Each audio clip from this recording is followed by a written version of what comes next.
Welcome to Taking Care of Business on Koerner Radio, News Talk 1180 for the best in Saturday talk radio at 1 o'clock, and on 1230 KGEO at 10 o'clock Saturday, and for the best in Wednesday talk radio on 1410 KERI on Wednesday at 1 o'clock. And now, Clay, we're on 1000 KKIM in Albuquerque, New Mexico. Your host is Clay Koerner, and I'm Marty Pay, and behind the big board is our producer, Greg Held.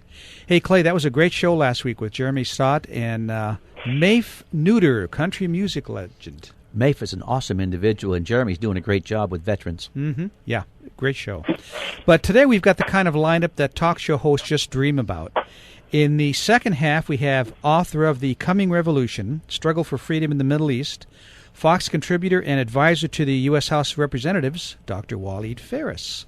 But now by phone, we have a very, very special guest, former presidential and senatorial candidate, Ambassador Alan Keyes. Ambassador Keyes, welcome to Taking Care of Business. Thank you. Glad to be with you. You and I have talked about this on the air, but I got to be your driver once upon a time about 20 years ago. That was a while back, though. Yeah, it was a Christian Coalition event when I was on their state board. I think I got to drive you to the airport a few years ago, right? Now he drives me. Well, I would wager that we're both looking considerably different than we did then. Well, I looked up your bio. My birthday is this week. Actually, my birthday is when this show will air on Saturday, the 13th. And your birthday is about 2 weeks after that. And we were born the same year. So happy birthday in advance here for you. Same to you. But I can attest that Marty's changed considerably. In the last 20 years? Yeah, Yes. just a little bit. Yes, you have. So you're going to be at an event here in Bakersfield on July 25th. Yes, I'm looking forward to it. And I think that given the present crisis we're in, the need really to mobilize people in defense of liberty and of our basic rights is critical. A matter of fact, I think we're kind of at the point where if people do not wake up to the need to reassert our constitutional liberties and defend our rights, we have already lost them substantially. And what we're are being challenged to do is to right the wrong that is being done in overthrowing our constitutional rights and God-endowed rights and sovereignty. So I think this is urgent business, and I'm just pleased to be called upon by people who are working at the grassroots to spread that spirit. Well, for those people that want to find out more about the event, it's the In God We Trust rally, and the phone number to call is Tina Miller at 661-325-7601, and it'll be July 25th, and Ambassador Keyes will be the keynote speaker. Alan, go ahead, Clay. Well, you made an interesting opening statement, and I was wondering if you could expand on that by telling me what the goals of this administration actually are. Well, see, I think we have to see what's going on right now, all the way back to Obama's election and things of that kind, in the context of what is now palpably, I think, evident to a lot of Americans. I've been talking about it for many years, since long ago, trying to get people to focus on the fact that we're not dealing here with an ordinary political situation or some usual incompetence of an administration. When Barack Obama talked about change, I think he was speaking for people who think of change as change in the whole way of life of America. Overthrowing the Constitution, getting rid of the sovereignty of the people, getting rid of the concept of God-endowed, unalienable rights, destroying the moral characteristics and understanding needed to sustain that idea of rights and put it into effect. A wholesale and absolute discarding of what we have been as a people and have known as our way of life. I think that's what we're seeing. And they started out a little more gingerly, probing with bayonets, as their communist tutors would say, to see what the resistance would be. And sadly, and I think now provably, the resistance that should have come from so-called conservatives and Republicans has been almost entirely absent, giving us a lot of evidence that we're dealing here with a little clique of elitists, a faction, as I call them, of elitists who don't believe in government of, by, and for the people. They wear both party labels and many other kinds of labels. They are in academia and in corporate positions and in government positions, and they are moving now to rid the world of the stunning proof that America gave, that people could, in fact, govern themselves and produce not just a decent way of life, but the most notably strong and successful result that has ever been seen in human history. I think they want to erase that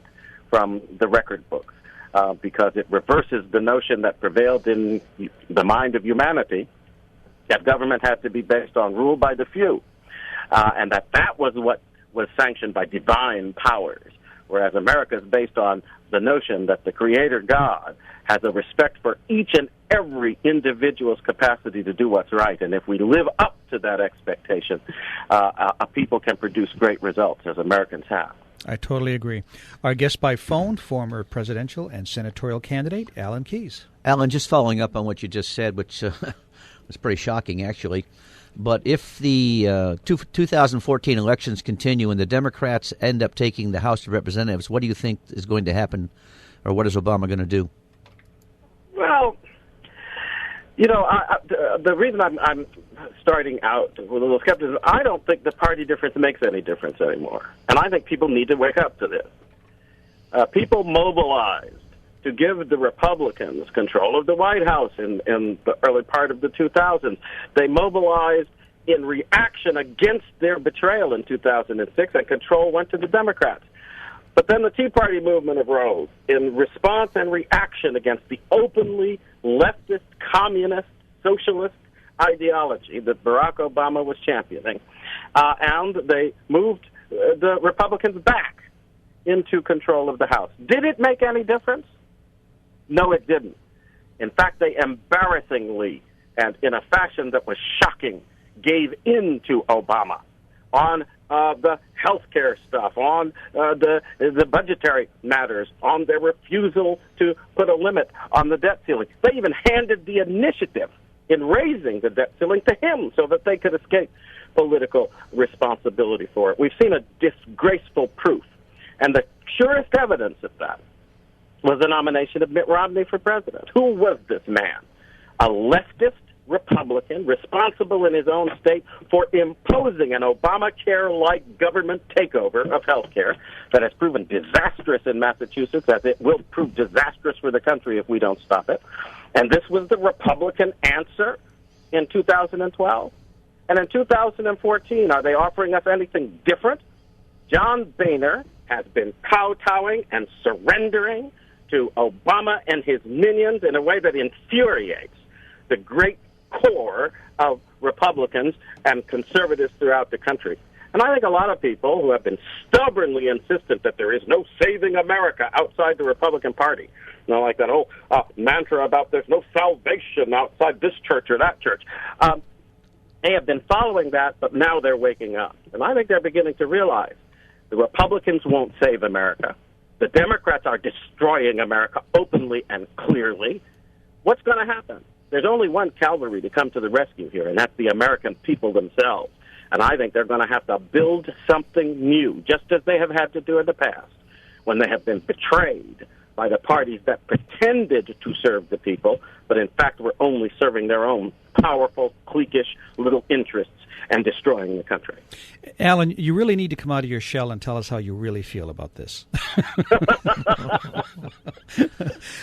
Question I have for you. I know you left the Republican Party in 2008, and you've basically explained why. And I agree with you, it's up to the American people to change. Do you think there's enough backing for a third party, for a groundswell movement to get people to wake up and do something other than the options we have now? I'll tell you frankly, I think that there is surely enough. If Americans could just snap their fingers right now, rid us of these this bipartisan commitment to leftist socialist junk, they would do it. But nothing in politics is as easy as snapping your fingers. As a matter of fact, look at the history of the country. Look at the revolution. Look at the expansion of the country and the development of all the different states and localities. People had to risk their lives. They had to invest time, energy, effort, labor, with little prospect of rich reward very often, even though God's blessings did come. But at the end of the day, the key question, therefore, is not about whether people want it. Yes, I think there's a good, solid governing majority that wants to see this country return to its God-fearing foundations, wants to see the respect for the Constitution restored, wants to see respect for the ability of the American people to govern themselves as individuals, families, localities, and states, wants to see that respect restored. Yes, I think there's a governing majority. Here's the problem, though. Well, let's to hit do the so. let's to hit do the that's going to take courage. Mm-hmm. Do people have the courage to do it? And I don't mean mouth courage. I mean the courage to stand up, take a stand that looks just like our revolution did when the country was founded, to be hopelessly outnumbered by money and power and so forth and so on. Do they have the courage to do it? And I think that's the question being put to people right now. Good question. And let's pick up there when we come back, okay? We'll be back in a moment on Taking Care of Business on Koerner Radio News Talk 1180.